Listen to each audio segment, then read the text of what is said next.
What if the strangest dinosaur was never truly seen?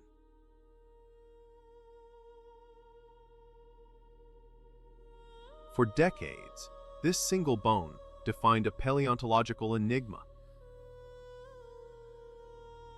But this was the initial, baffling discovery of Deinocheirus.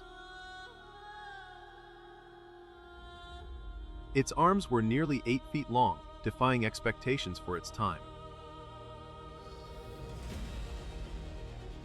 A scientist named it Terrible Hand, a creature defined by its appendages. But where was the rest of the Terrible Hand's body?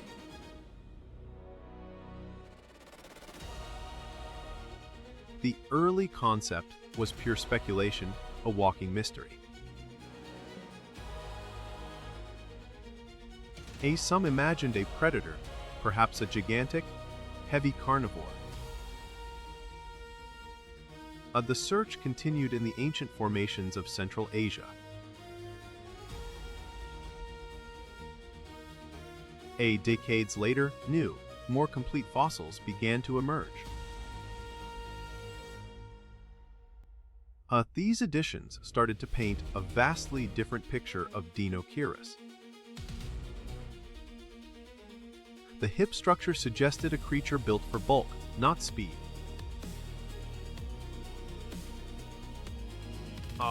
Now that we understand the emerging body shape, let's explore its bizarre head. The skull fragments revealed a wide, duck-like beak, completely unexpected. But Deinocheirus was related to swift runners, but looked nothing like them. This giant possessed the mouth structure of a specialized filter feeder. Perhaps the most striking feature was the massive hump on its back. These spines supported vast muscle and perhaps a fat reservoir. But this suggests a lifestyle adapted to fluctuating food sources and water levels. Its feet were broad and flat, perfectly suited for soft, muddy ground. It moved deliberately, a bulky giant wading through Cretaceous wetlands. But the arms, though huge, were likely not used for powerful grasping. Instead, the claws may have acted as rakes in the substrate.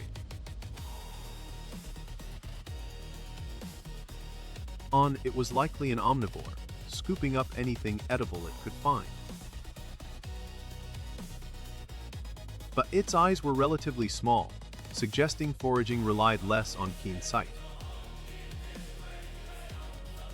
It was an evolutionary detour, a bizarre giant among its cousins. Think of it as the world's largest, strangest swamp bird that never truly flew. Its impact on the environment was significant, constantly churning up the muddy beds. But such a large body required massive digestive capacity to process varied food. The hump acted as a vital energy buffer during leaner seasons. But this specialization allowed Deinocheirus to thrive when others struggled. No other dinosaur known shares such profoundly massive, yet specialized, forelimbs. The joint structure indicates powerful pulling, but likely slow, controlled movements. Imagine this behemoth navigating dense, waterlogged terrain with ease. It likely possessed some form of insulating covering, typical of its relatives. The filtering mechanism was essential for extracting energy from low-quality sources. An aquatic vegetation, small invertebrates, roots, anything reachable was fair game. Resting would have been a strategic placement, keeping access to resources near. The ability to store energy in its hump was critical during dry spells. On the tail was surprisingly shorter than expected for such a heavy animal. Its center of gravity was dramatically shifted towards the front torso. The arms might have served to clear overhead obstacles or reach high foliage. An evolution rarely follows the simple path of predator or pure herbivore. Social behavior remains elusive, but large herbivores often congregated for safety. On the beak, shape suggests it could efficiently process large volumes of waterborne material.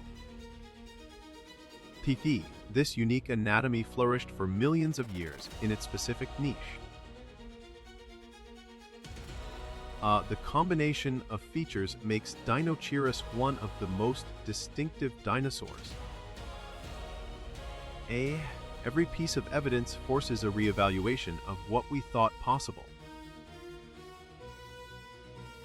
From vague shapes to a fully realized, specialized giant. The footprint of this animal tells a story of specialized wetland survival. But the lack of shearing teeth confirms a diet relying on soft material ingestion. It was an elegant solution for a challenging, resource-limited environment. The terrible hand became the terrible shoveler of the ancient floodplains. The arms likely served a multifunctional purpose: raking, defense, and support. This journey reveals the iterative nature of scientific understanding. Fragmentary evidence, when correctly interpreted, yields profound biological insights. Dinocheirus reminds us that life finds ways to fill every ecological void. It was too specialized to be a generalist, too unique to ignore. The terrible hand was truly a marvel of Cretaceous biomechanics. Its mystery is solved, yet its bizarre existence remains an enduring scientific inspiration.